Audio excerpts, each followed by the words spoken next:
오늘 우리 주신 말씀은 출애굽기 19장 1절에서 6절 말씀.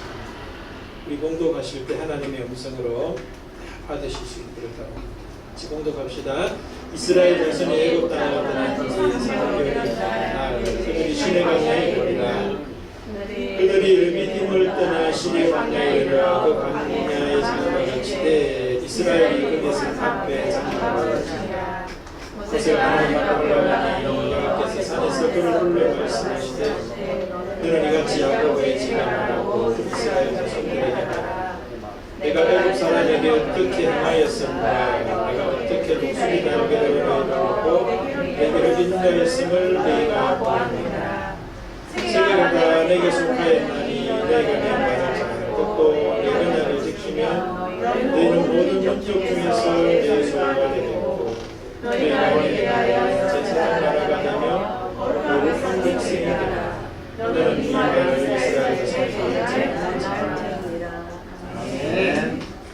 그럼 한 주간 잘 지내셨어요? 남영선 집사님 2주간 잘 지냈어요? 오늘 또 주신 말씀 나누면 새로운 한 주 넉넉히 승리하시고 복되시길 주의 이름으로 축복을 드립니다. 만약에 여러분들에게 누군가가 당신의 정체성이 뭡니까? 그런 질문을 드리면 뭐라고 답할 수 있을 것 같아요?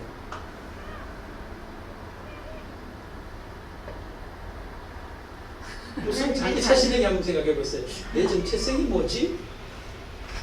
내 정체성이 뭐지? 한번 질문해 보십시오. 이 질문을 하면은 소크라테스라는 사람이 떠오르더라고요. 제자들이 소크라테스에게 이런 질문을 했답니다. 스승님은 자신을 아십니까? 그렇게 물었대요. 그 스승의 그 주제인 것 같아요. 질문도 좀 고상하죠, 그죠? 선생님은 자신을 아십니까? 그런 질문을 했다는 거예요. 그랬더니 스승의 답변이 뭐냐면 나도 나 자신을 모른다. 나도 나 자신을 모른다. 철학의 아버지라고 할 수 있는 사람이 자기 자신이 누군지를 모르고 있는 거죠. 그러니까 또 이런 말이 있더라고요. 내가 누군지 모르지만 내가 누군지를 모르는 나는 알고 있다. 그렇게 얘기합니다. 발장난인가요? 저는 이 말 속에서 세상의 많은 사람들이 자기 정체성이 정립이 되지 않은 가운데 일생을 살고 있을 수 있다. 그런 생각이 들었어요. 그냥 사니까 사는 거지 내가 누군지를 알고 사는 사람은 굉장히 소수겠다. 그런 생각을 했습니다. 그래서 오늘 성경이 나의 정체성이 무엇인지를 말씀하고 있더라고요. 내 정체성이 뭐지? 라고 하는 답변을 해주고 있어요. 그래서 저와 여러분, 또 여러분과 제가 내가 누군지 알지도 못하고 살아가는 사람이 아니라 바르게 알고 살아감으로 말미암아 정체성이 주는 복을 제대로 알고 또 누리고 또 전하며 살 수 있다면 그거보다 더 복된 인생이 있겠나 그런 생각을 하게 되었습니다. 그래서 특별히 오늘 말씀이 정체성에 대한 말씀을 하고 있으니까 저 스스로에게도 물어봤어요. 내 정체성이 뭐지?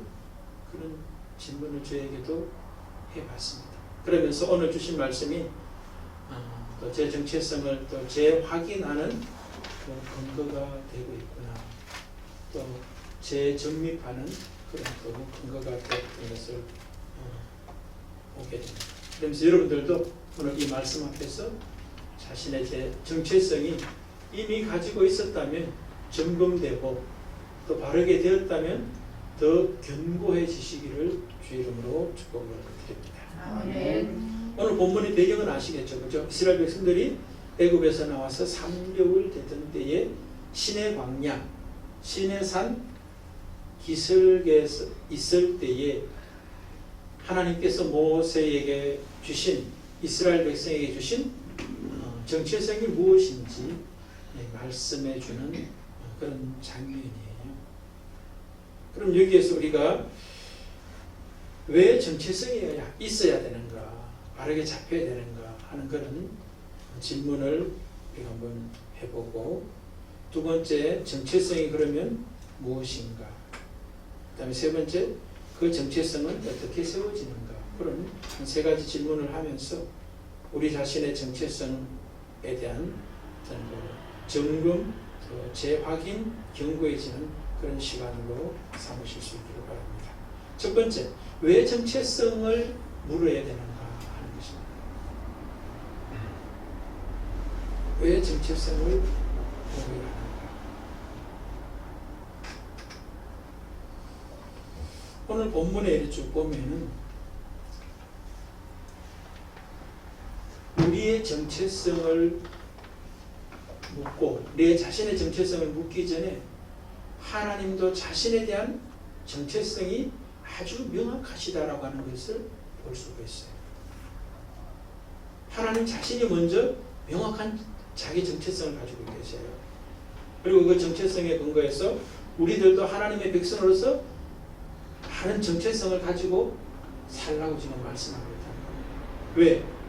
다른 정체성이 있어야만 정체성이 주는 복을 제대로 누릴 수 있기 때문에 그렇다는 거예요. 자, 그럼 우선 한번 보자는 겁니다. 우선 정체성이 뭐냐라고 하는 것을 묻기 전에 왜 정체성을 하나님께서 말씀하시고 자기 정체성을 드러내시는데 그 정체성이 어떤 거냐라고 하는 겁니다. 3절에서 5절을 쭉 보면 나와 있습니다.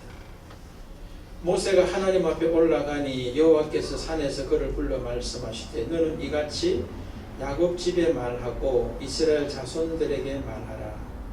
내가 애굽 사람에게 어떻게 행하였음과 내가 어떻게 독수리 날개로 너희를 업어 내게로 인도하였음을 너희가 보았느니라. 세계가 다 내게 속하였나니 너희가 내 말을 잘 듣고 내 언약을 지키면 너희는 모든 민족 중에서 내 소유가 되겠다. 여기서 하나님은 자기 자신을 어떻게 계시하고 있습니까? 하나님이 이스라엘 백성들에게 자기를 이런 존재다라고 하는 것을 드러내고 있어요.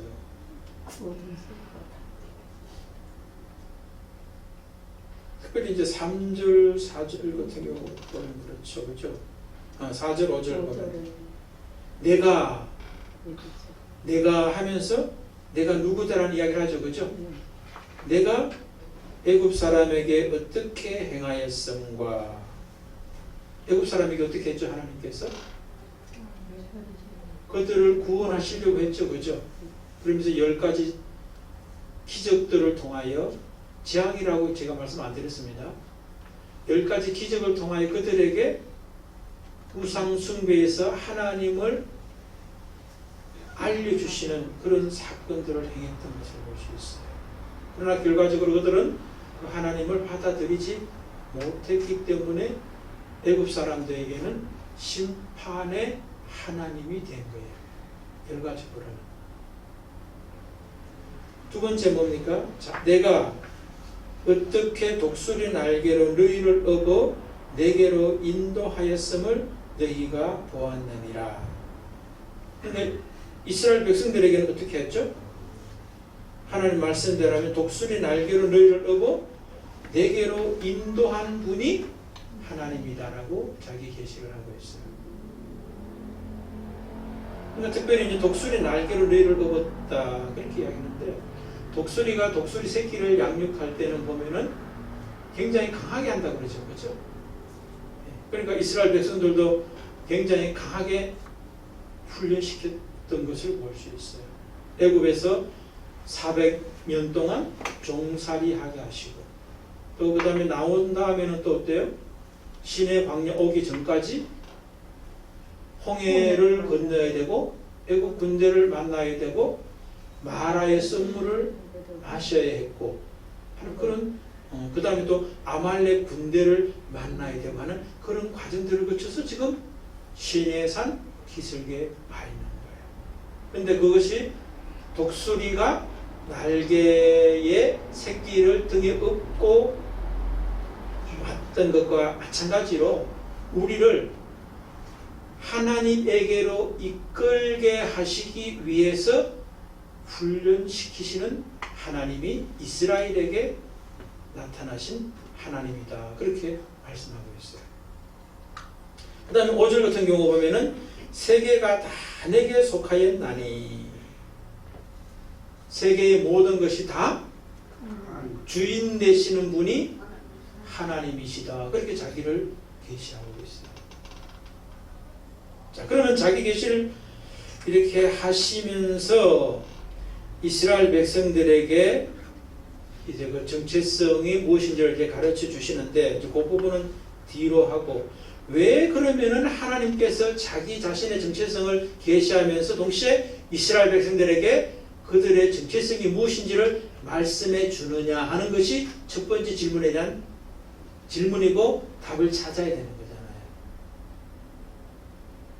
그럼 뭐겠습니까? 왜 정체성을 질문해야 되느냐에 대한 답변이 뭐겠어요? 이유와 목적이 뭐겠어요?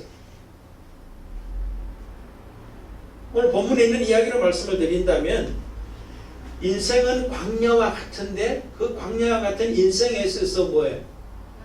하나님을 누리고 살게 되기 때문에 그런 거예요.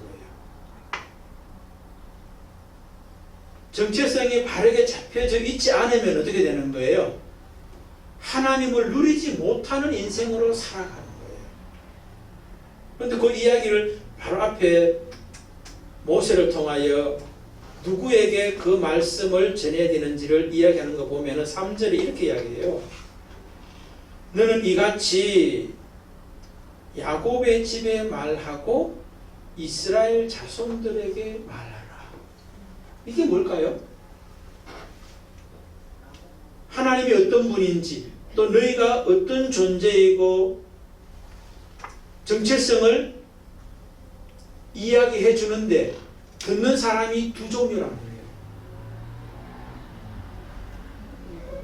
야곱의 집에 속해 있는 사람들도 있고 이스라엘 자손에게 속해 있는 사람들도 분명히 있을 거다. 그렇게 이야기하는 거예요. 야곱이 나중에 이스라엘이 되죠. 그렇죠? 그러니까 야곱은 아버지가 붙여준 이름이고 이스라엘은 하나님이 붙여준 이름이에요. 이름은 곧 정체성을 말하거든요. 다르게 말하면. 그러니까 야곱은 아버지가 붙여준 자기 정체성이고 이스라엘은 하나님이 자기에게 붙여준 정체성이에요. 마찬가지로 이 말씀을 듣는 이스라엘 백성들 가운데에도 야곱같이 자기 정체성이 사람이 붙여준 정체성으로 살아가는 사람도 있을 것이고 하나님이 붙여준 이스라엘의 정체성을 가지고 살아가는 사람이 분명히 있을 것이다. 그 이야기를 하는 거예요. 그런데 이스라엘이 되어야만 뭐예요? 하나님을 제대로 누리면서 살 수 있는 것이지 야곱으로 살면 뭐예요? 하나님과 전혀 관계없는 삶으로 일생을 사는 거예요. 그러니까 우리가 창세기에 보면 야곱의 생애와 이스라엘 생애를 우리가 알 수 있잖아요. 그 차이가 있기 때문에 뭐예요? 정체성에 대한 질문을 해야 되고 정체성에 대한 답을 명확히 가져야 될 이유와 목적이 있다. 그렇게 볼 수가 있어요. 성경에 정체성을 가진 많은 사람들이 있지만 오늘 제가 예배 시작하는 예배 부르면서 말씀을 읽어드렸던 부분이 어디예요? 하나님은 나의 목자시니. 그렇지. 여호와는 나의 목자시니 내게 부족함이 없으리로다 했던 다윗의 신앙 고백이에요. 정체성이 명확하죠. 거기요. 다윗은 자기를 누구로 알고 있어요? 자, 목자로 알고 있어요? 그렇죠. 여호와가 자기의 목자면은 자기는 뭐라는 거예요? 양이란 양이라는 자기 정체성이 명확하다는 거예요. 그러니까 결과적으로 어떤 고백을 해요? 내게 부족함이 없다. 부족함이 없으리로다. 자, 그럼 정체성을 질문하고 정체성에 대한 어떤 정립이 돼야 돼요? 말아야 돼요? 정립이 안 되면은 안 돼요. 정립이 돼야지 내게 부족함이 없다라고 하는 고백을 하면서 살 수 있게 되는 거예요. 아멘. 근데 실상을 보면은 부족함이 없어서 부족함이 없다 고백하는 게 아니죠. 그죠? 부족함의 자리에 있음에도 불구하고 자기는 뭐예요? 부족함이 없는 삶을 살아내는 사람이 되더라 하는 것이 정체성이 제대로 밑에 잡혀있는 사람의 결과고 특징이라는 거예요. 아멘. 평탄한 길도 가죠. 그죠? 그 다음에 사망의 음침한 골짜기도 지나가요. 원수가 눈앞에 있는 것도 지나가야 되는 것이 양의 삶의 현장이에요. 그런데 그것이 문제가 되지 않고 부족함이 없을 뿐만 아니라 하나님이 함께 하시고 그 하나님이 나에게 승리를 주시고 푸른 초장과 실만한 물가로 인도하십니다. 그렇기 때문에 부족함이 없습니다. 더 나아가서 내 잔이 넘칩니다. 그렇기 때문에 내가 여호와의 집에 영원히 거하고 싶습니다라고 하는 고백을 하는 거예요. 그 이유와 목적이 뭐냐? 정체성이 명확히 정립이 되어 있었기 때문이라고 하는 것을 깨달을 수가 있다는 거예요. 그럼 여러분 우리가 점검해 볼 필요 있죠. 나는 정체성이 제대로 정립되어 있나 없나를 알려면 뭐예요? 부족함이 다윗의 고백으로 말한다면 내 삶의 환경은 부족함이 있는 자리일지라도 나는 뭐예요? 거기에서 부족함을 느끼지 않는 사람이 정체성이 정립된 사람이다. 그렇게 말하죠. 그럼 부족함이 날마다 넘친다. 정체성이 하나도 안 잡혀있다. 이러는 거예요. 맞아요. 맞잖아요.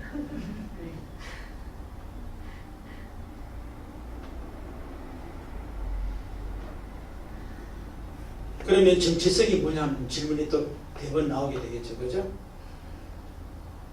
한자를 찾아보니까 발을정, 몸체, 성품성 이렇게 되어 있더라고요. 그럼 붙이면은 뭐냐 이랬더니 변하지 아니하는 본디의 참모습을 깨닫는 성질 또는 그러한 성질을 가진 독립적 존재. 어렵죠, 그죠? 예. 한글이니까 읽을 수는 있는데 의미는 이해하기가 쉽지 않아요. 쉽게 이야기하면 뭐예요? 변하지 않는 자기 자신됨을 아는 거예요. 이건 제 해석이에요. 사전에 대한 해석이 정체성에 대한 해석이 그라는 거예요. 그러면서 제가 딱 떠올랐던 게 뭐냐면 그러면 사전적 의미에서 정체성을 이해하고 정립한다면 세상의 사람들이 하나님을 알지 못하는 사람이 정체성을 정립하지 못하는 것은 당연하다는 생각이 들었어요. 왜 그렇습니까? 정체성의 정의가 뭐예요? 변하지 않는 자기 자신에 대한 참모습을 이해하는 거라고 했어요. 근데 변하지 않는다라고 하는 그 말만 우리가 적용시킨다 하면은 변하지 않는 게 있어요? 이 세상에는 변하지 않는 게 없어요. 그럼 거기에 근거해서 정체성을 삼는다면 그 정체성은 뭐예요? 사전이 말하는 정체성도 아니라는 것을 증명하는 거예요. 왜? 다 변하는 거잖아요. 그럼 변하지 않는 것이 정체성의 어떤 기본이라면 변하지 않는 것에 않는 정체성을 가지려면 기본적으로 뭐예요? 정체성을 가지는 근거가 변하지 않는 것에 근거한 자기 정체성이어야 되는 거예요. 근데 많은 사람들이 부모가 자기를 말해주는 것을 자기 정체성으로 삼고 있는 사람들 많잖아요. 특별히 어릴 때는 그렇잖아요. 조금 자라면서 이제 또 주변에 또 누구가 이야기해 주는 것이 내가 그런 사람인가? 그렇게 생각할 수 있거든요. 근데 그것도 이제 신뢰 못하는 사람은 또 검사지를 통해서 검사하죠. 뭐 MBTI님은 검사지 있잖아요. 그런 것들을 통해서 자기 이해를 하려고 검사합니다.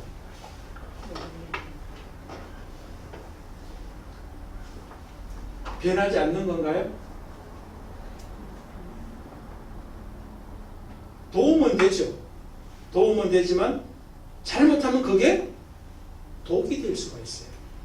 왜? 그것에 내가 종이 돼버려요.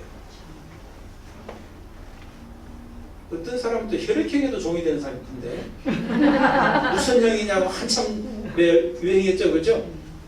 그리고 거기에 자기를 맞춰가지고 그냥 사는 사람을 봤어요. 한마디로 말해서 그런 사람들은 뭐예요? 바보. 바보예요. 정체성의 근거는 변하지 않는 것이 1차예요. 두 번째, 자기의 참모습이 무엇인지를 알아야 되거든요. 변화하는 것들에 근거해가지고 자기를 찾으면 그게 참모습이 아니에요. 가짜 모습이잖아요. 거짓 자기잖아요. 거기에 자기가 붙잡히면 정체성이 아닌 거죠. 그렇기 때문에 뭐예요? 늘 부족함이 넘치는 인생을 사는 거예요. 그러니까 정체성이라는 사전적 의미만 생각하더라도 변하지 않는 것에 근거한 자기의 참모습을 바르게 이해하는 것이 정체성인데, 그러면 정체성의 근거는 결국 뭐겠어요? 성경에서 나올 수밖에 없다는 것이 사전에서도 말하고 있다라고 볼 수 있어요. 그러면 성경에서는 정체성이 뭐라고 이야기하느냐 라고 하는 질문을 우리가 해본다면, 저는 오늘 본문에 근거했습니다. 본문에 근거해서 정체성에 대한 하나님의 어떤 말씀은 뭐냐면은, 하나님의 말씀에 근거해야 되고 그 말씀에 근거해서 관계가 또 하나 점검이 되는 것 같아요. 하나님의 말씀에 근거한 관계에 대한 바른 이해가 성경적 정체성에 대한 답변이다. 그렇게 말씀을 드릴 수 있어요. 자, 좀 강조해서 말씀드립니다. 성경적 정체성은 뭐냐? 하나님의 말씀에 근거한 바른 관계성 이해가 자기 정체성이에요. 어려운가요? 예, 제가 붙인 말이에요. 제가 정리하는 거예요. 자, 설명을 드리면 이해하기 쉬워요. 이스라엘 백성들에게 하나님께서 뭐예요? 세 가지 정체성을 이야기해줘요. 첫 번째가 뭐예요?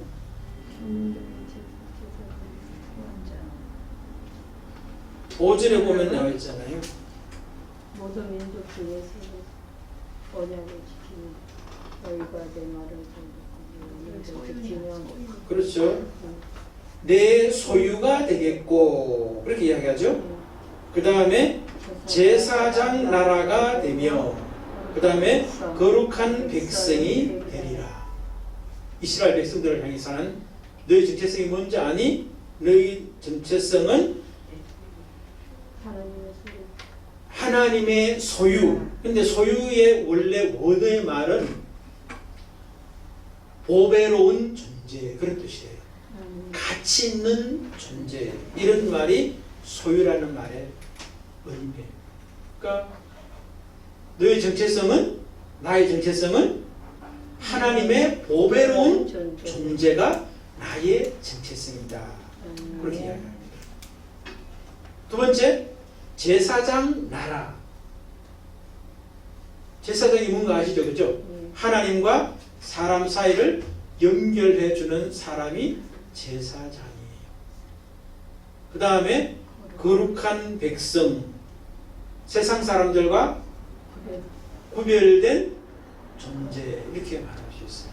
그런데 제가 하나님의 말씀에 근거한 관계적 자기 이해가 성경적 정체성에 대한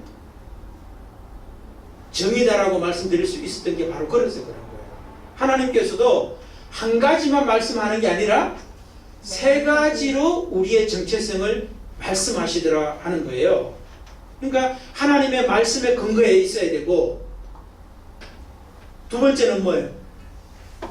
관계 속에서 정체성이 설명되더라는 거예요.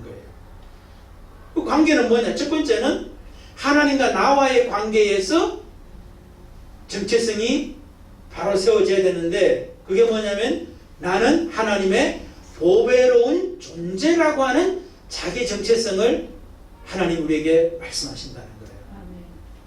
두 번째는 제사장 나라라고 그러거든요. 그러니까 이웃과의 관계죠. 나와 이웃과의 관계에서 내가 어떤 관계를 가져야 되느냐? 이웃 사람을 하나님과 바른 관계로 연결시키는 제사장적인 존재가 바로 나다라고 하는 거예요. 세 번째, 거룩한 백성은 뭐예요? 나와 나 자신과의 관계에서 주어지는 정체성 이해예요. 자기 이해가 뭐냐? 나는 세상 사람이 아니라 하나님의 사람이라고 하는 자기 이해, 구별된 사람이라고 하는 자기 자신에 대한 자기 이해가 바로 성경적 정체성이다. 그렇게 말씀드립니다. 그래서 성경에서는 하나님의 말씀에 근거한 관계, 하나님과의 관계, 이웃과의 관계, 자기 자신과의 관계를 어떻게 이해하고 받아들이느냐가 성경적 정체성에 대한 정의다라고 말씀을 드리는 근거가 그래서 그런 거예요. 한미아 집사님 정체성이 뭐예요? 하나님의 자녀가 되고 싶습니다. 내가 세 가지 다 이야기하는데 딴소리 하고 있네 지금.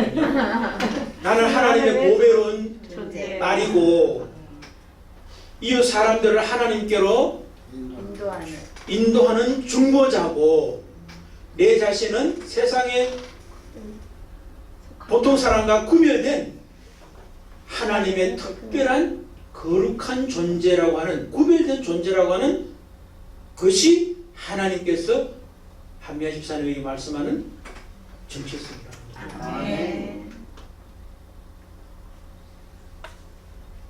성경에도 보면 아버지가 붙여준, 또 주변 사람들이 붙여준 정체성 가지고 살아가던 사람들이 하나님께서 말씀하시는 관계적 정체성을 가진 대표적인 사람이 아브라함 같아요.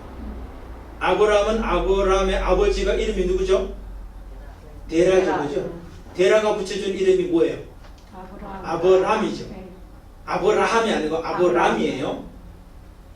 의미가 뭐죠? 많은 무리의 아버지, 그런 뜻이에요. 그것도 뭐 좋은 의미죠. 그죠?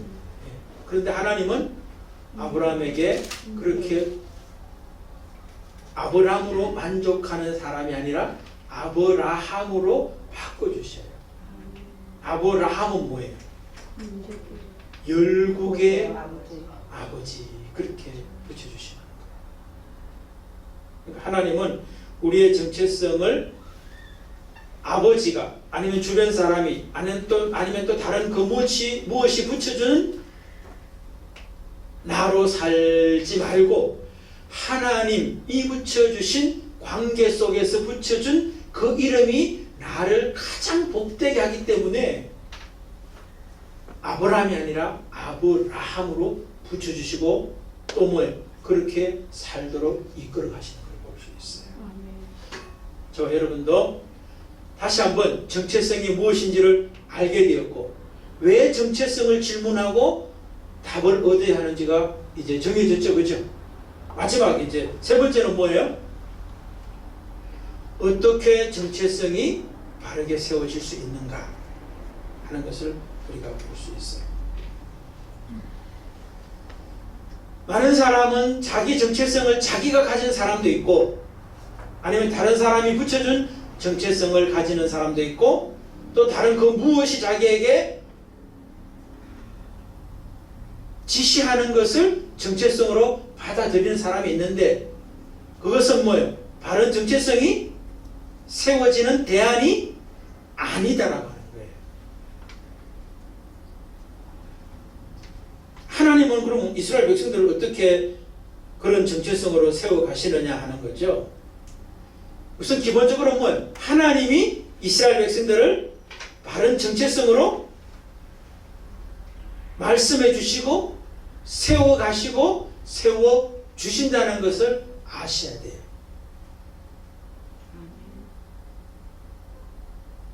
내 정체성은 하나님이 주시고 세워주시고 세워가신다는 것을 여러분 잊지 마시길 바랍니다. 아멘. 그래야만 뭐예요? 변하지 않는 정체성, 참 나가 누군지를 알게 되는 은혜를 받는 거예요.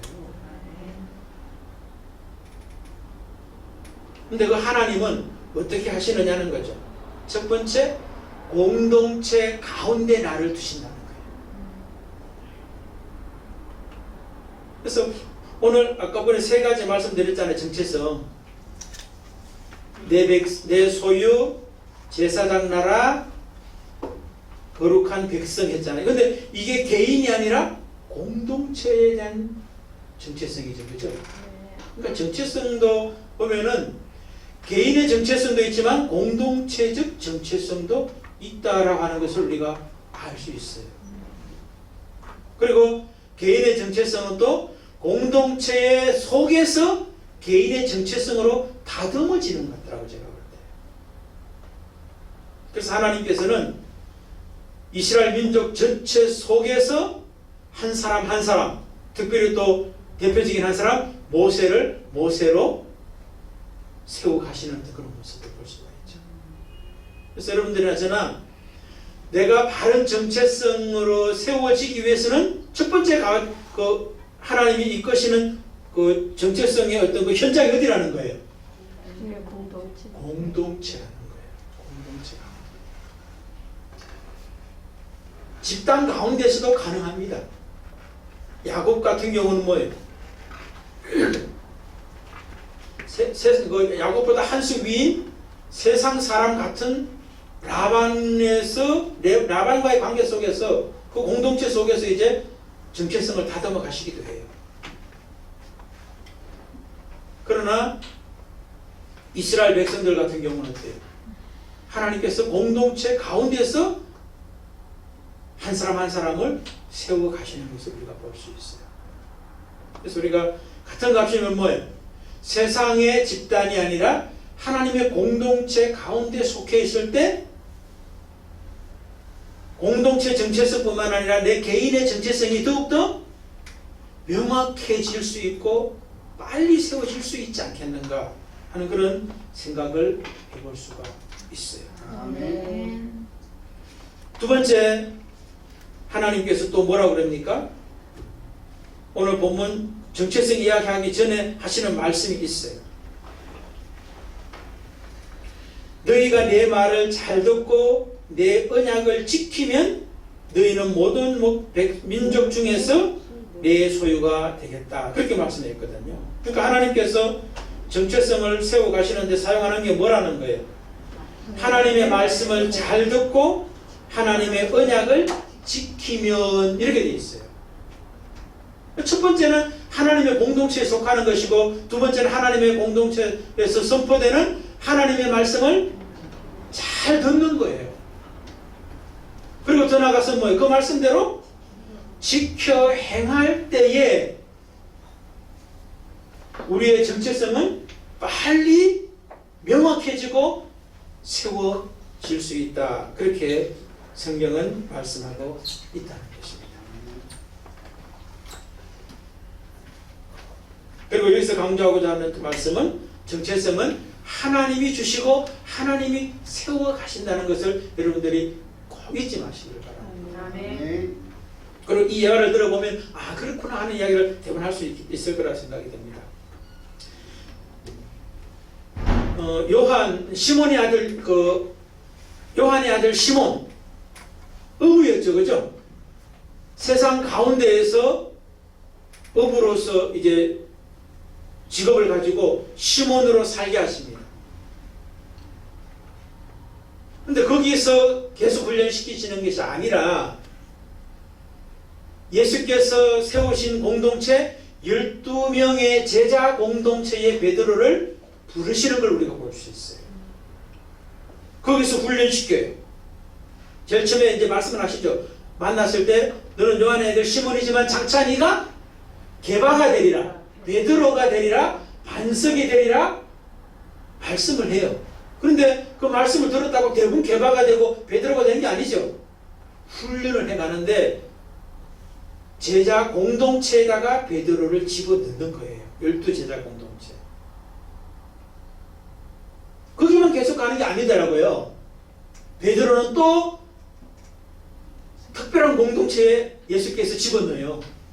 어디예요? 그렇지. 3명의 특별한 공동체에 넣어요. 베드로와 야고보와 요한이라고 하는 3명의 소그룹 공동체에다가 베드로를 집어넣어요. 그래서 특별히 이제 제자들이 경험하지 못했던 다른 뭔가를 경험하게 하는 사건을 그들에게 허락하는 거 볼 수 있어요. 대표적인 게 뭐예요? 변화산 사건이에요. 변화산 사건은 예수께서 하나님이신 것을 계시하는, 드러내는 현장이 바로 변화산이었어요. 그런데 그 자리에 베드로가 함께 있거든요. 나머지 사람들은 뭐예요? 산 밑에서 창피당하고 있어요. 귀신 들린 사람 때문에 고치려고 막 나서다가 뭐예요? 고치지도 못하고 창피당하는 그런 모습을 볼 수 있어요. 그런데 산 위에서 3명에게 예수께서 특별히 초청받았던 사람이 베드로예요. 그 다음에 또 베드로가 어떻게 돼요? 그 요한의 아들 시몬이 베드로가 되는데 또 하나 과정들이 있어요. 게네사렛 호숫가에서 1대1 면담하죠. 그죠? 네가 나를 사랑하느냐는 그 질문을 하면서 1대1로 만나서 그를 훈련해 주는 것을 볼 수가 있어요. 축복해 주시는 것을 볼 수가 있어요. 그리고 나서 이제 베드로가 어떻게 돼요? 사도가 되고 여느 사도보다 더 특별한 그런 사도로서 역할을 감당해야 되는 것을 우리가 사도행전에서 보게 되는 거예요. 예수님께서 베드로라고 하는 정체성을 주셨고 그 정체성을 세워가시는 분도 예수신데 세워가는 과정 속에 어떻게 해요? 공동체 가운데 두시고 공동체에도 특별한 공동체로 부르시고 또 1대1 단독 면담들을 통해서 말씀을 주고받으면서 훈련시켜가는 걸 볼 수가 있더라는 거예요. 그래서 그렇기 때문에 뭐예요? 요한의 아들 시몬에서 사도 베드로스의 삶을 살아내고 하나님께 영광을 돌리고 많은 사람들을 주께로 돌아오게 하고 자기 자신에 대한 또 이해, 나는 거룩한 하나님의 사람이라고 하는 그 의식을 가지고 정체성을 가지고 일생을 살고 순교하는 모습을 볼 수가 있는 거죠. 사랑하는 여러분, 오늘 말씀이 다시 한번 우리 가운데 왜 정체성이냐? 정체성이 뭐냐? 어떻게 정체성은 세워지느냐는 이 말씀을 우리가 매 순간순간 우리가 좀 생각하셨으면 좋겠어요. 그러시고 오늘 말씀이 여러분들에게 적용되셔서 바른 정체성을 가진 사람만이 누릴 수 있는 그 축복을 제대로 누리고 또 전하며 사시는 복된 사람, 복된 우리 교회 공동체가 되시기를 주의 이름으로 축복을 드립니다. 아멘.